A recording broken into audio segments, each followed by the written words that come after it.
Bismillah ar-Rahman ar-Rahim, salam alaikum, bonjour à tous. Alors, c'est Dr Ben Ammar Mohamed, enseignant-chercheur à l'université de Tlemcen. Sur cette vidéo, je vais vous faire une présentation sur la matière TP, matériaux de construction. On va commencer par une introduction. Vous pouvez voir ici la figure qui montre la carte mentale de la matière TP matériaux de construction et qui expose les 6 chapitres qui rentrent en vigueur. Dans cette vidéo, on va s'intéresser pour le premier chapitre encadré en rouge intitulé Détermination, le module de finesse et le taux de fine de sable. Alors, avant de commencer le cours, je vais faire un pré-test pour vous pour évaluer en fait les connaissances et les capacités de chacun d'entre vous. Le pré-test, il se résume en 5 questions que vous devez répondre. Vous prenez une feuille sur 5 questions qui sont affichées sur cette diapositive. Je vous laisse 10 minutes et après je passe de ramasser vos réponses. Après avoir terminé le test, maintenant, on peut voir commencer le chapitre 1 intitulé Détermination, le module de finesse et le taux de fine de sable. De quoi il s'agit ici d'analyse galorimétrique? L'analyse galorimétrique est l'opération consiste à étudier la répartition des différents grains d'un échantillon de granulats en fonction de leurs caractéristiques, poids, taille. Quel est l'intérêt de l'analyse gramétrique dans le génie civil? L'analyse gramétrique doit permettre de séparer les grains d'un granulat et de les classer par diamètre. Sur cette diapo, on va présenter le matériel utilisé. On va commencer tout d'abord par une série de tamis de maillage métallique, compris entre petit d et grand d, avec un fond de tamis et une couverture. Ensuite, une balance de précision à plus ou moins 0,1%.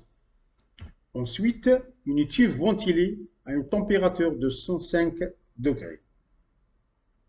Sur cette diapo, je vous présente la conduite d'essai et on commence par préparation de l'échantillon.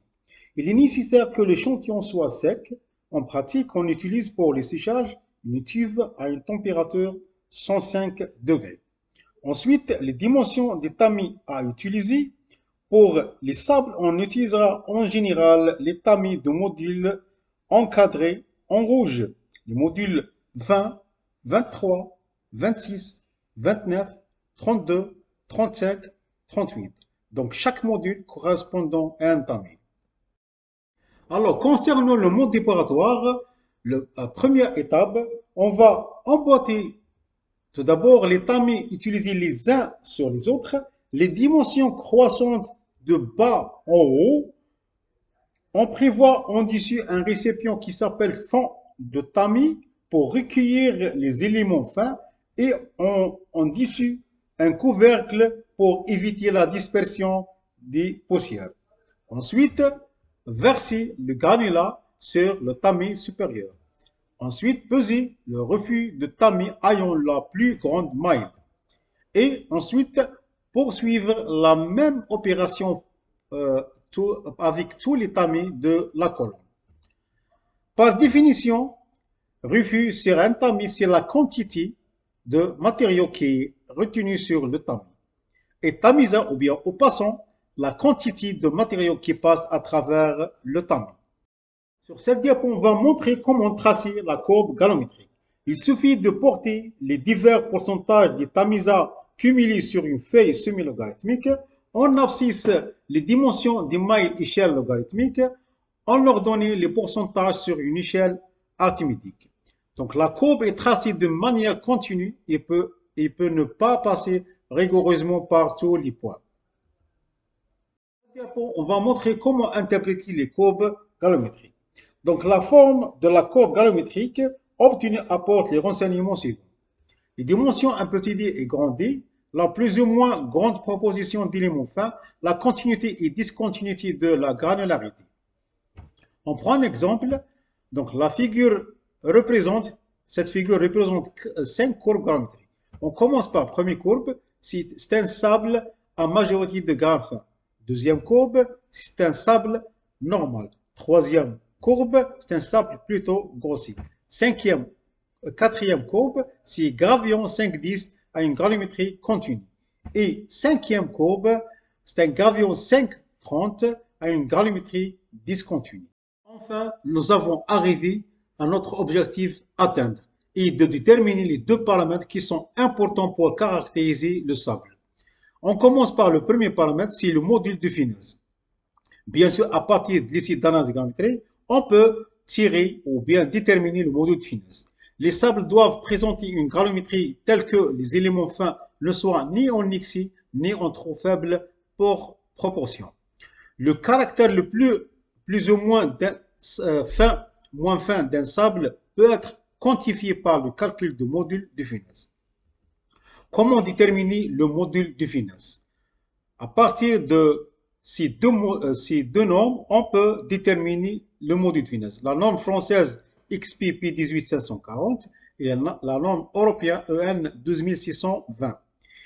Et grâce à ces deux normes, on peut classer notre type de sable.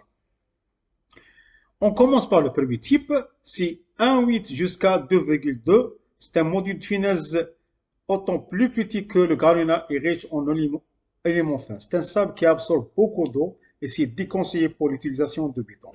Deuxième type, de 2,2 jusqu'à 2,8, on est en présence d'un sable préférentiel.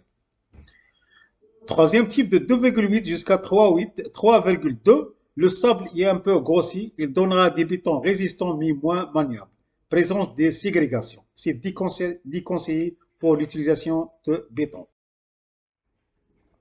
Comment corriger un sable à partir de module de finesse? Il est possible de modifier le module de finesse d'un sable grossi par adjonction d'un deuxième sable plus fin, soit le module de finesse visé correspondant à un sable intermédiaire entre S1 et S2.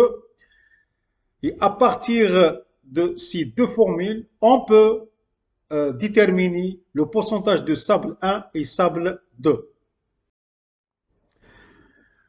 Dans cette diapo, nous allons voir le deuxième paramètre, c'est le taux de film. À partir, bien sûr, de l'analyse granulométrique et à travers le tamis 0063 ou 0080, on peut déterminer le pourcentage de film.